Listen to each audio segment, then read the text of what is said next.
Nuit de l'orientation ici à la Chambre de commerce et d'industrie. Forcément, on va parler d'industrie avec les métiers d'industrie. Bonjour Thierry Garcia. Bonjour. Merci d'être avec nous. Donc vous êtes le directeur commercial d'ADB Candalo, ADB, oui. Tenu par Madame Candalo. Et son mari Didier également, puisque c'est une société familiale dont les parts sont partagées 50% pour Madame et 50% pour Monsieur. La parité parfaite, et ça fait du bien de nos jours.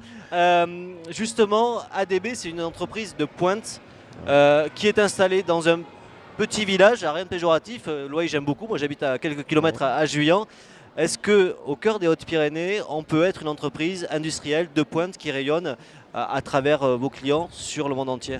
Alors tout à fait, alors Loye effectivement est un petit village qui n'est pas forcément très connu, mais qui a la chance de se situer à proximité de l'aéroport Tarbes-Lourdes, qui est quand même le deuxième site aéroportuaire de France qui draine le plus de voyageurs.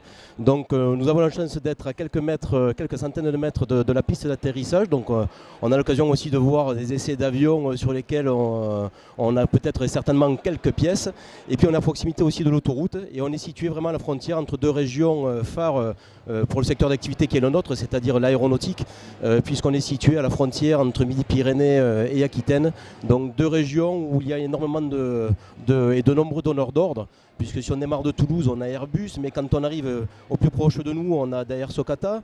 Un petit peu plus loin, on a effectivement le groupe Safran avec Turbomeca, une demi-heure d'ADB. Et si on continue encore en allant vers le Pays Basque, on arrive chez Dassault, Messier Dotti, Bugatti. Et en remontant également sur Bordeaux, on retrouve à nouveau donc des Thales, Dassault, etc. Donc on est plutôt très bien situé, je dirais. Alors c'est étonnant parce que moi, si on m'avait dit il y a quelques années maintenant, quand j'étais jeune, tu vas aller vers l'industrie, j'aurais vu des mecs habillés en bleu, avec de la graisse partout, des trucs sombres, un peu sales. C'est plus ça aujourd'hui les métiers de l'industrie. Ce n'est vraiment plus ça, c'est une très vieille image et c'est un petit peu ce qui justifie notre présence à la deuxième nuit de l'orientation. Nous étions déjà présents l'année dernière et pour ma part, ma mission au sein de l'entreprise s'est aussi beaucoup diversifiée. Je suis de plus en plus présent auprès des lycées, des IUT, de certaines écoles. On monte des partenariats avec Marie Curie, notamment la section BTS Commerce International, qui est aussi un métier annexe, je dirais, au métier technique de l'aéronautique. Et effectivement, ces métiers ont fortement évolué. Aujourd'hui, les moyens de production, les technologies ont fortement évolué. On ne sort plus de nos ateliers avec la tête pleine d'huile, pleine de copeaux.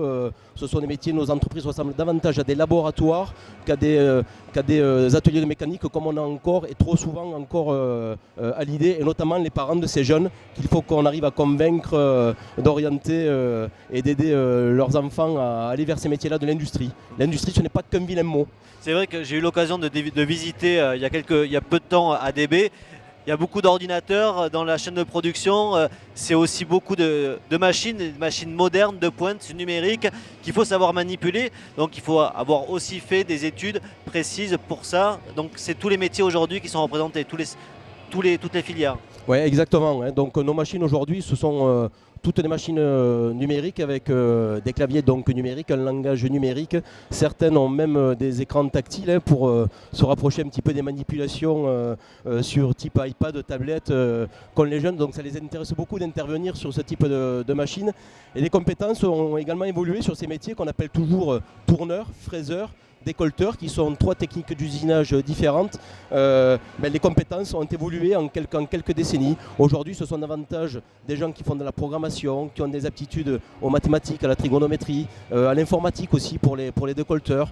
Voilà, donc on recherche essentiellement des jeunes qui peuvent sortir de bac pro, type technique d'usinage, mais également des jeunes qui sortent de BTS ou de DUT, donc génie mécanique essentiellement. Est-ce que c'est justement cette différence entre l'image que peuvent avoir les parents, voire les jeunes, et la réalité des profils recherchés qui fait que parfois il y a des postes qui ne peuvent pas être pourvus parce qu'il n'y a pas les candidats localement en tout cas ou régionalement? Alors exactement, aujourd'hui c'est notre plus gros frein. Notre frein au niveau de notre croissance, c'est le recrutement. On a des difficultés à rencontrer et à inciter les jeunes à venir vers nos métiers.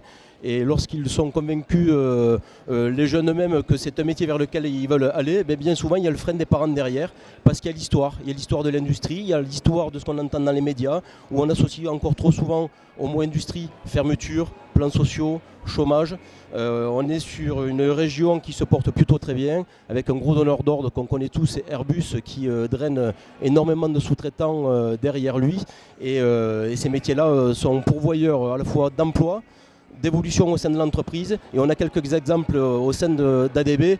Et avec moi j'ai amené Stéphane ce soir qui a 24 ans, qui est rentré comme technicien décolleteur. Il y est resté 10 mois. Au bout de 10 mois, il est passé responsable d'équipe au niveau de l'îlot de décolletage. Et 10 mois après, il est maintenant aujourd'hui notre responsable méthode de vie, et il a 24 ans et un DUT en poche. Donc d'ici 3-4 ans, ça sera le nouveau patron. Eh bien peut-être, mais ils sont encore très jeunes, nos patrons.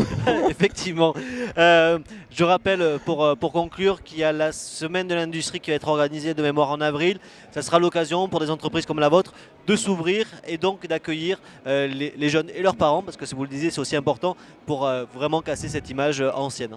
Alors effectivement, ADB sera présent pour la 3e année consécutive donc aux semaines de l'industrie. Nous allons ouvrir nos portes 2 journées complètes. C'est d'ailleurs Stéphane qui s'occupera de la visite de notre entreprise. Pour parler aux jeunes, on a pensé qu'il était préférable de mettre aussi un jeune en face d'eux, et puis son parcours est vraiment atypique, je viens de vous en parler. Donc voilà, ce sera la 3e année. On reçoit lors de cette semaine-là des lycéens, des collégiens, des chercheurs d'emploi en phase de reconversion. Et quoi de mieux que d'optimiser un petit peu ce rapprochement entre le monde industriel, l'industrie, et puis tous ces gens qui se posent ces questions sur leur bassin d'emploi. Qu'est-ce qu'on y fait? Qu'est-ce qui se passe autour d'eux? Si on n'ouvre pas nos portes, ils peuvent pas le deviner. Effectivement. Mais merci beaucoup Thierry Garcia d'avoir été avec nous. Avec plaisir.